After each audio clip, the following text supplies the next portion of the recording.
샬롬 인사 나누시기 바랍니다. 샬롬, 샬롬.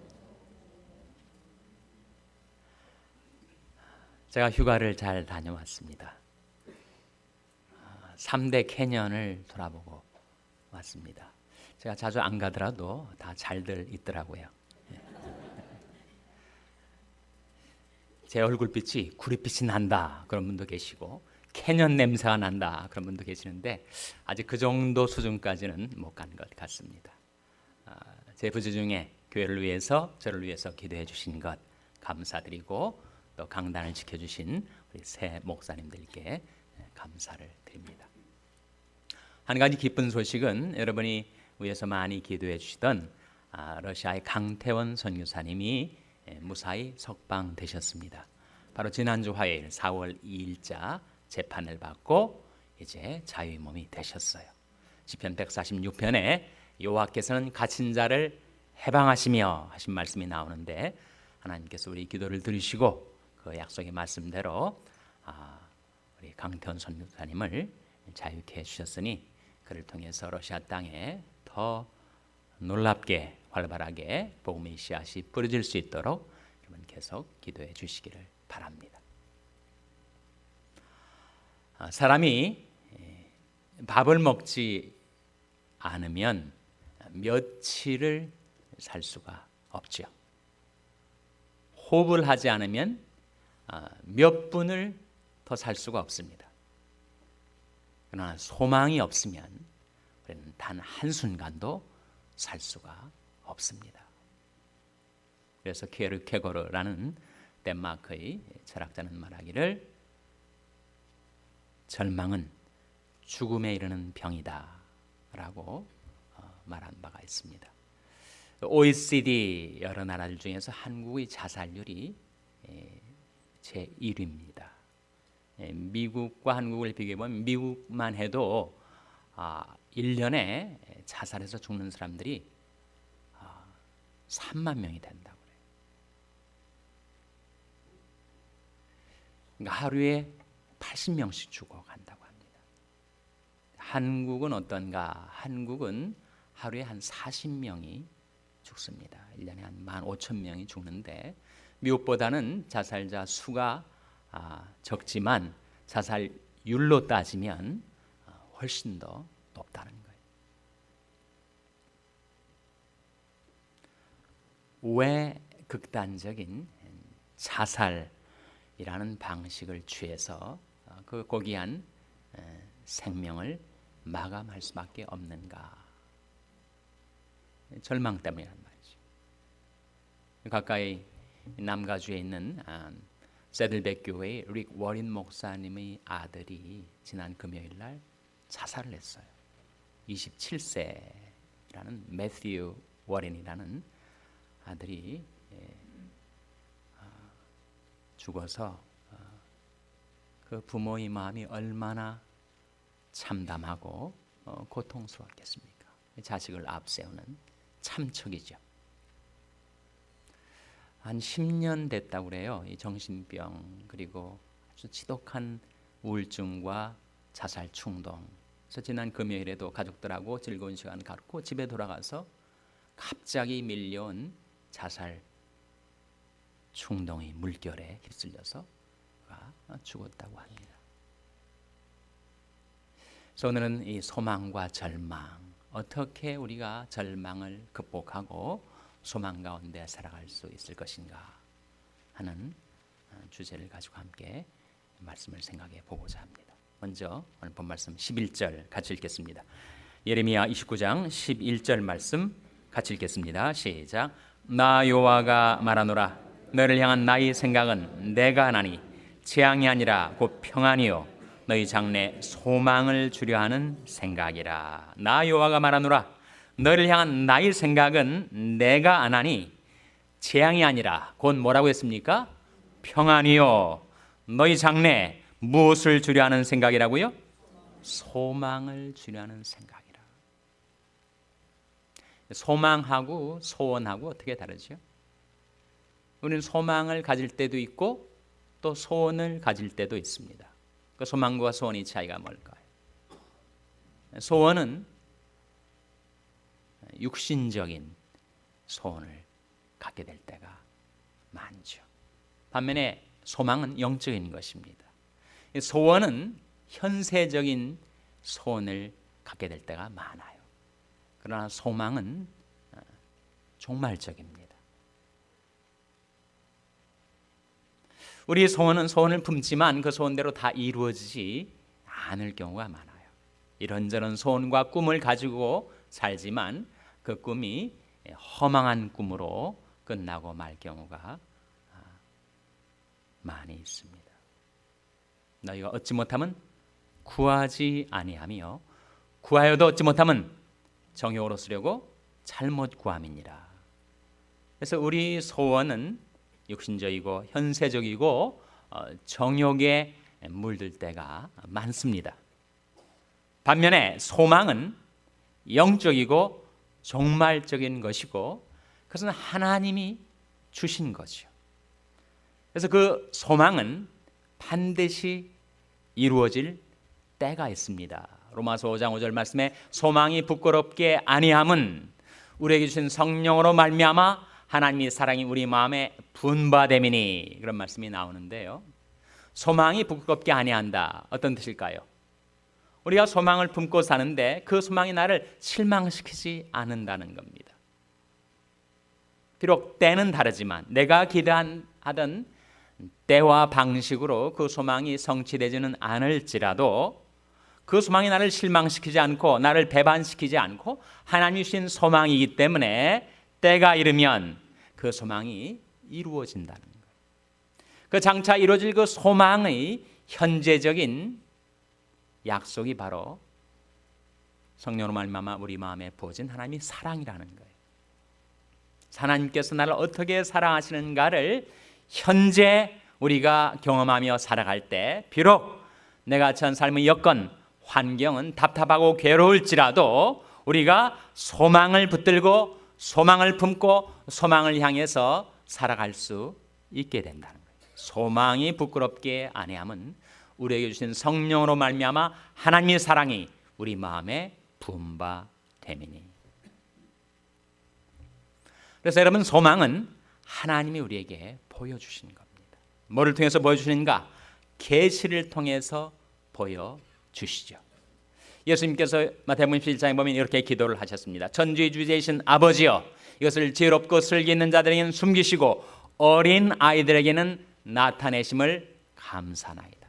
옳소이다. 이렇게 된 것이 아버지의 뜻이니이다. 아버지께서 모든 것을 내게 주셨음에 아버지 외에는 아들을 아는 자가 없고 아들과 또 아들의 소원대로 계시를 받는 자 외에는 아버지를 아는 자가 없느니라. 거기에 소망은 계시로 우리에게 주어진다라고 말씀하시고 있습니다. 그래서 우리가 소망을 품고 살아가려면 우리는 계시를 받아야 되는데, 말씀이 계시를 통하여 하나님이 누구이신가를 깨닫고 하나님께서 뭐라고 우리에게 약속해 주셨는가를 우리가 붙들어야 됩니다. 예수님께서 내가 온 것은 양으로 생명을 얻게 하고 더 풍성히 얻게 하라는 것이라 라고 주님 자신을 우리에게 계시해 주셨어요.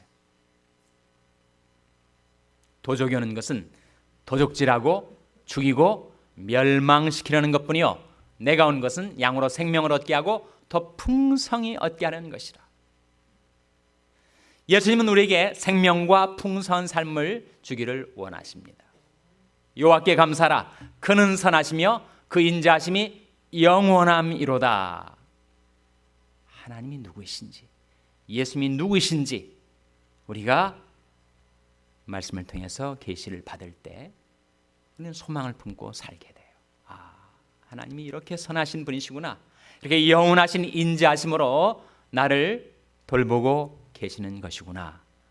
우리 주 예수님은 도적은 와서, 마귀는 내게 다가와서 내게 있는 모든 귀중한 것들 도적질해가고 나를 죽이고 멸망시키려 하지만, 예수님이 내게 찾아오신 것은 나로 하여금 생명을 얻게 하고, 그리고 이 세상에서나 저 천국에서도 풍성한 삶을 누리게 하시기 위해서 나를 찾아오신 것이구나.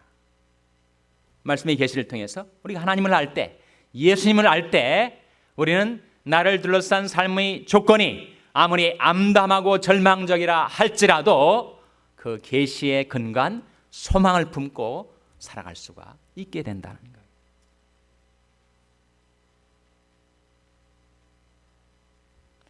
사람이 자살 충동을 느끼고 그리고 그 충동에 떠밀려서 극단적인 자기의 생을 마감하는 방식을 취하는 것은 사실은 영적인 공격, 흑암의 세력의 spiritual attack입니다.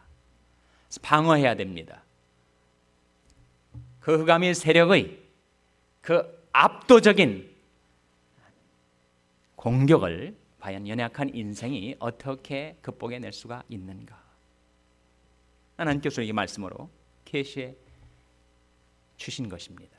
근신하라, 깨어라, 너희 대적 마귀가 우는 사자같이 두루다니며 삼킬 자를 찾나니 너는 믿음을 굳게 하여 저를 대적하라. 이는 세상의 너희 형제들도 동일한 고난을 당하는 줄 압니다. 세상 사람들이 다 그런 시험과 환난 가운데 놓여져 있단 말이에요. 어떻게 그것을 극복할 수 있는가?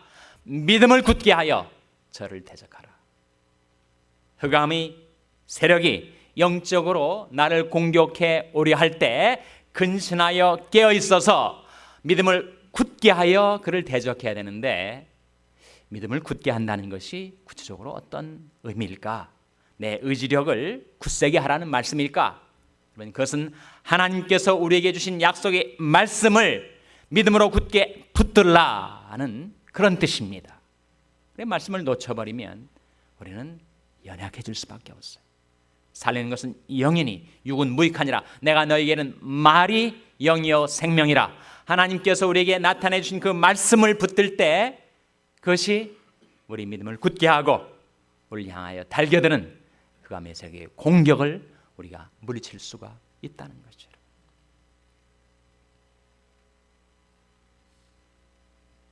사람이 정신질환, 우울증, 자살충동 이런 것에 의해서 영적인 공격을 받을 때 왜 이런 일이 내게 벌어질까? 너무 이상하게 생각하고 낙심하고 절망하게 되면 그 패배의식 가운데서 우리는 정말 큰 어려움을 당할 수가 있습니다. 그래서 내가 이 세상을 살면서 겪는 시련과 고통의 그 의미를 우리가 깨달아야 됩니다. 하나님께서 말씀을 통해서 우리에게 나타내 주신 바가 있지 않습니까? 로마서 5장 3절 4절 말씀에 다만 이뿐 아니라 우리가 환난 중에도 즐거워하나니 환난은 인내를, 인내는 연단을, 연단은 소망을 이루는 줄을 내가 알미니라. 그래서 어려울 때 왜 이렇게 내 삶이 곤고하고 괴로울까? 왜 자비하신 하늘 아버지께서 내가 겪는 이 모든 어려움에서 나를 면제해 주지 아니하시나? 그런 질문, 그런 의문이 우리에게 떠오를 때 말씀의 계시를 통해서 우리에게 들려오는 답변을 우리가 포착해야 합니다.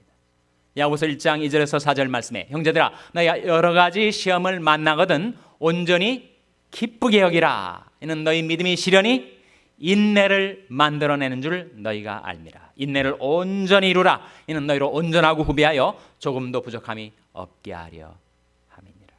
그러니까 내게 닥쳐오는 시련과 환난의 의미는 내게 부족한 인내를 길러주시고 나의 모난 인격, 죄악된 행실, 내 신앙 인격을 연단하셔서 다듬으시고 고치시고 변화시켜 주셔서 나로 하여금 소망의 사람이 되도록 섭리하시는 하나님의 섭리 가운데 그런 시련과 고통이 허락되었다 하는 것이죠. 다만 이뿐 아니라 우리가 환난 중에도 즐거워하느니. 환난은 인내를, 인내는 연단을, 연단은 소망을 이루는 줄을 알매니라. 그래서 여러분, 절망적인 상황 가운데서도 우리가 소망을 품고 살 수 있는 길은 하나님이 누구이신지, 그리고 하나님께서 어떤 약속의 말씀을 우리에게 주셨는지를 우리가 믿음으로 깨닫고 붙들 때, 그때 우리는 절망을 극복할 수 있는 소망의 힘을 받게 됩니다. 그래서 우리가 소망을 향해서 살아갈 때 그 닥쳐온 한순간의 어려움은 극복했지만 이 험난한 인생길을 내가 어떻게 과연 계속 걸어갈 수 있을까? 그것이 낙심될 때는 여러분, 이 약속의 말씀을 기억하십시오. 예레미야 29장 12절 같이 읽겠습니다. 예레미야 29장 12절 말씀 같이 읽겠습니다. 시작. 너희는 내게 부르짖으며 와서 내게 기도하면 내가 너희를 들을 것이요. 너희는 내게 부르짖으며 와서 내게 기도하면 내가 너희를 어떻게 한다고 약속하셨습니까? 들을 것이다. 들을 것이다. 내가 여호와를 기다렸더니 귀를 기울이사 나의 부르짖음을 들으셨도다. 나를 기가 막힐 웅덩이와 수렁에서 끌어올리시고 내 발을 반석 위에 두사 나의 걸음을 경고케 하셨도다. 환난 날에 나를 부르라. 내가 너를 건지리니 네가 나를 영화롭게 하리로다. 너는 내게 부르짖으라. 내가 내게 응답하겠고 내가 알지 못하는 크고 비밀한 일을 내게 보이리라. 여러분, 우리가 기도하지 않고는 소망을 향해서 나아갈 수가 없습니다. 내 능력, 내 수완, 내 지혜에 의지해서 우리는 결코 이 험악한 세상을 헤쳐나갈 수가 없어요. 그래서 우리에게 다가오는 모든 시련과 어려움은 우리로 하여금 하나님 앞에 나와 기도하라는 시그널입니다. 너희는 내게 부르짖으며 와서 내게 기도하면 내가 너희를 들을 것이요. 그 다음에 우리에게 주어지는 놀라운 약속이 13절에 나오죠. 13절 말씀 같이 읽겠습니다. 시작. 너희가 전심으로 나를 찾고 찾으면 나를 만나리라. 너희가 전심으로 나를 찾고 찾으면 나를 만나리라. 나는 누구예요? 하나님이시죠. 하나님은 어떤 하나님이십니까? 소망의 하나님이십니다. 로마서 15장 13절 말씀에 소망의 하나님이 모든 기쁨과 평강을 믿음 안에서 너에게 충만케 하사 성령의 능력으로 소망이 넘치게 하시기를 원하노라. 그 하나님을 만날 때 우리는 소망의 사람으로 변화되는 것입니다. 요한계시록 14장 6절에 보면 영원한 복음이라는 표현이 나와요. 영원한 복음이라는 이 어구의 담겨진 뜻이 무엇일까? 요한계시록 14장의 맥락에서 보면 우리가 그 영원한 복음의 내용을 발견하게 되는데, 여러분, 하나님께서 우리 인류에게, 우리 인생에게 들려주신 영원한 복음은 무엇인가? 그것은 주 너희 하나님께 경배하고 다만 그를 섬기라. 이리 결국을 다 들었으니 하나님을 경외하고 그 명령을 지킬지어다. 이것이 사람의 본분이니라. 나는 그의 명령이 영생인 줄 아노라. 즉 영원한 복음의 내용은 무엇인가 하면 나를 창조하시고 나를 구속하시고 나를 심판하실 창조주 하나님, 구속자 하나님, 심판주 하나님을 경배하며 섬기며 살아가는 것, 그것이 우리가 영생에 이르게 되는 영원한 복음이라는 것입니다. 내 육신적이고 현세적인 여러 가지 소원을 품고 기도하며 살 때도 있지만 우리의 소망이 무엇인가? 우리의 소망은 나는 의로운 중에 주의 얼굴을 보리니 깰 때 주의 형상으로 만족하리이다. 그것이 우리들이 영원한 소망입니다. 이 세상에 살 때뿐만 아니라 영원한 저 천국에 가서도 나는 의로운 중에 주의 얼굴을 보리니 깰 때 주의 형상으로 만족하리이다. 하나님께서 저와 여러분에게 말씀이 계시를 통하여 주신 소망을 향해서 하나님께 기도하며 살아가시는 여러분 모두가 되시기를 주님의 이름으로 축원합니다. 기도하시겠습니다.